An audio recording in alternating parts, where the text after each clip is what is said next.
오늘은 누가복음 9장 37절부터 50절까지의 말씀을 통해서 하나님의 말씀을 함께 나누도록 하겠습니다. 예수님과 세 제자들이 변화산 사건을 경험하고 난 이후에 이튿날 산에서 내려왔습니다. 역시 예수님께서 오시니까요, 많은 사람들이 몰려들었습니다. 그런데 이번에는 한 아이의 아버지가 자신의 아들을 돌보아 달라고 예수님께 부탁드렸습니다. 38절 보십시오. 무리 중에 한 사람이 소리질러 이르되 선생님 청컨대 내 아들을 돌보아 주옵소서. 이는 내 외아들이니이다. 자, 이 아이가 가지고 있는 문제가 무엇이었습니까? 39절에서 이렇게 말씀하죠. 귀신이 그를 잡아 갑자기 부르짖게 하고 경련을 일으켜 거품을 흘리게 하며 몹시 상하게 하고야 겨우 떠나가나이다. 문제는 이 아이가 귀신에 들렸다라고 하는 것이었습니다. 귀신이 그 아이를 사로잡아서 갑자기 부르짖고 경련을 일으켜서 거품을 물고 쓰러지게 한다는 것이지요. 심하게 다치게 하고 나서야 귀신이 떠났다는 것입니다. 그러니까 이 아이의 질병은 영적인 질병이었다 하는 것을 알 수 있는 것이죠. 귀신은 과거만이 아니라 지금도 사람들을 해치고 건강을 상하게 합니다. 특히 악한 영들은 우리 자녀들의 영혼을 노리고 있고요. 그들이 영적으로 건강한 삶을 살지 못하도록 하고 있다는 것이죠. 잘못된 습관이나 행동을 반복하게 하고요. 중독과 폭력, 음란과 탈선 이런 문제들을 지금도 끊임없이 일으키고 있습니다. 우리는 사랑하는 우리 자녀들을 악한 영들이 노리고 있다는 것을 잊지 말아야 됩니다. 그리고 이런 악한 영들로부터 우리 자녀들을 지키는 것이 참 중요하다는 것이죠. 믿음의 부모들인 우리는 자녀들을 위해서 특별한 기도를 드려야 됩니다. 단지 우리 자녀들이 공부를 잘하고 좋은 대학에 가서 성공하기만을 위해서 기도하는 것으로는 충분하지 않습니다. 믿음의 부모는 자녀들을 위해서 방패 기도를 해야 합니다. 하나님께서 우리 자녀들을 보호해 주시고 예수님의 보혈로 우리 자녀들을 덮어주시도록 기도하시기를 바랍니다. 성령님께서 불칼과 불검으로 귀신과 악한 영들과 싸우시도록, 그래서 우리 자녀들이 어둠의 영들에게 공격당하지 않도록 간구하실 수 있기를 바랍니다.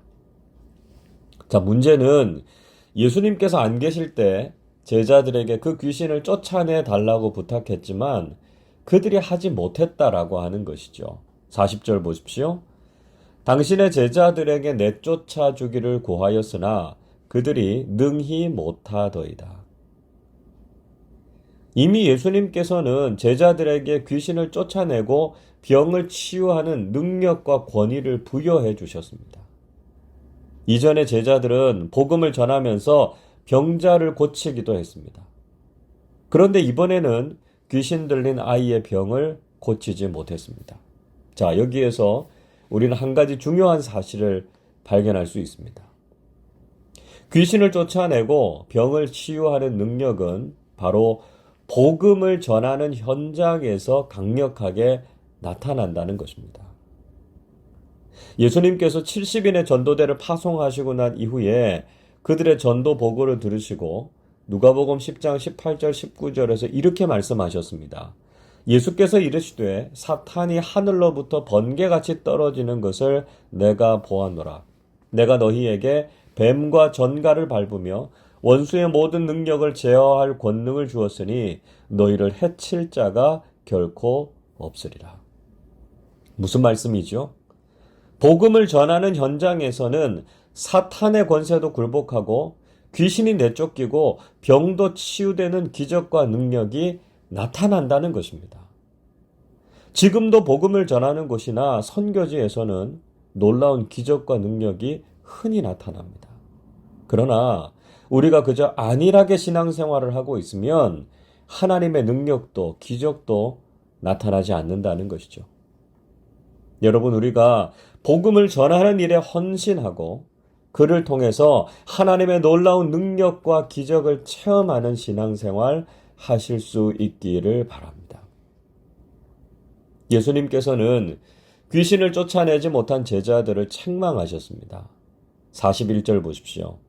예수께서 대답하여 이르시되 믿음이 없고 패역한 세대여 내가 얼마나 너희와 함께 있으며 너희에게 참으리요 내 아들을 이리로 데리고 오라 하시니. 예수님께서 믿음이 없고 패역한 세대라고 말씀하셨습니다. 이 패역한이라고 하는 헬라어 단어 디에스트람메네라고 하는 말은 바른 것을 굽게 하다, 말이 어그러지다, 거스르다 이런 뜻을 가지고 있습니다. 즉 제자들을 향해서 아직도 주님을 믿는 믿음이 확실하지 않다는 것이지요. 주님의 뜻과 말씀을 굽게 하고 거스르는 모습을 가지고 있었다고 책망하셨습니다. 다소 좀 심한 책망의 말씀으로 들리는데요. 이 말씀은 단지 제자들에게만 하신 말씀은 아닌 것 같습니다. 제자들과 무리들, 그리고 완악한 유대 종교 지도자들 모두, 즉 당시의 모든 세대 사람들을 향해서 하고 계신 말씀이었다는 것이죠.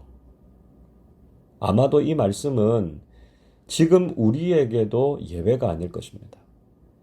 주님께서 신앙생활을 하고 있는 우리를 향해서도 믿음이 없고 패역한 세대라고 꾸짖으시지 않을까요? 우리는 정말 주님께서 주신 능력과 권위를 가지고 믿음의 놀라운 일들을 일으키고 있습니까? 아니면 아무런 능력도 나타내지 못하고 무력하고 실망스러운 모습으로 살아가고 있지 않으십니까? 오늘 우리의 신앙을 돌아보시고 회개하실 수 있기를 바랍니다. 예수님께서는 그 아이를 데리고 오라고 하셨습니다. 42절 보십시오. 올 때에 귀신이 그를 거꾸러뜨리고 심한 경련을 일으키게 하는지라 예수께서 더러운 귀신을 꾸짖으시고 아이를 낫게 하사 그 아버지에게 도로 주시니. 그 아이가 예수님께로 올 때 귀신은 아이를 거꾸러뜨리고 심한 경련을 일으키게 했습니다. 귀신은 어떻게 해서든지 예수님께 가지 못하도록 방해했습니다.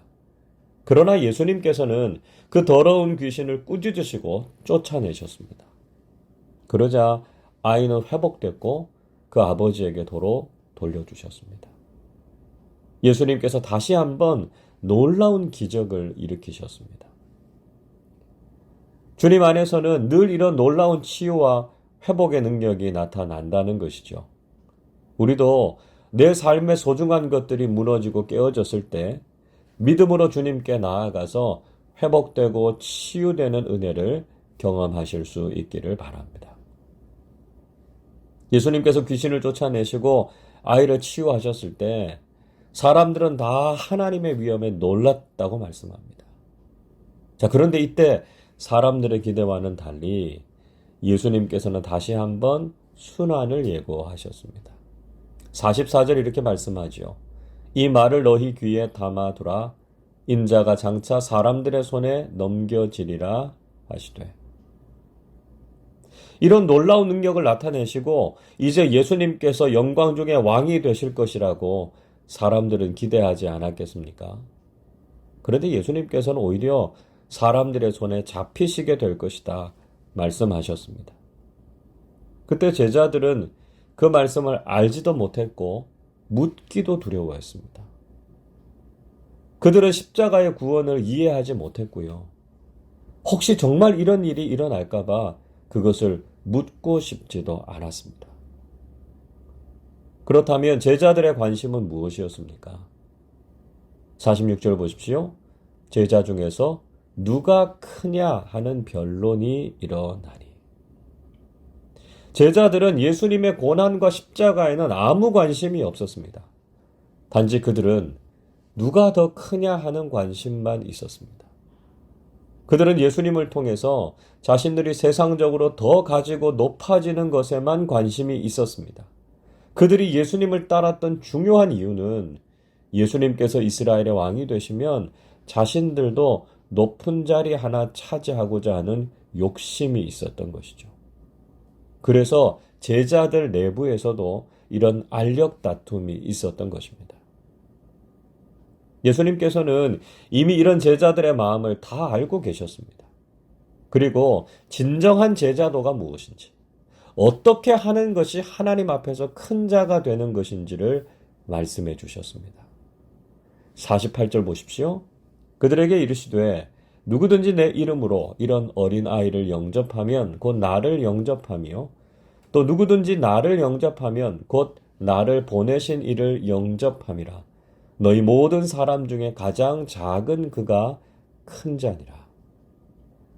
예수님께서는 어린아이 하나를 곁에 세우시고 누구든지 예수님의 이름으로 작은 어린아이 하나를 영접하면 주님을 영접하는 것이라고 하셨습니다.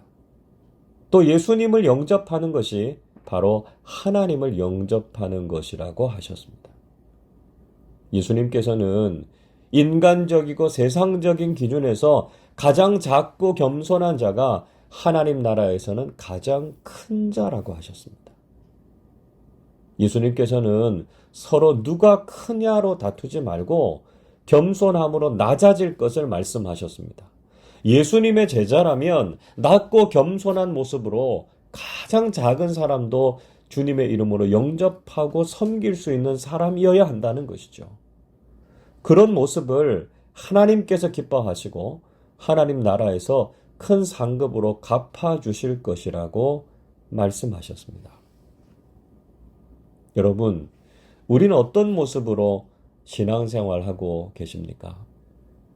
혹시 예수님께서 지금 우리의 모습을 보시면서 믿음이 없고 패역한 세대라고 책망하시지 않으시겠습니까?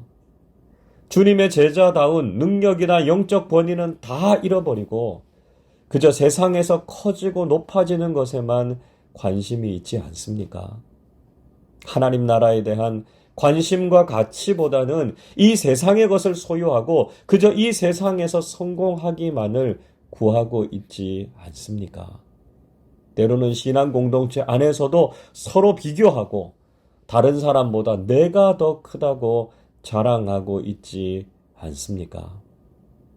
만약 우리가 그런 모습에 머물러 있다면 주님께서는 우리를 향해서도 믿음이 없고 패역한 세대라고 말씀하실 것입니다.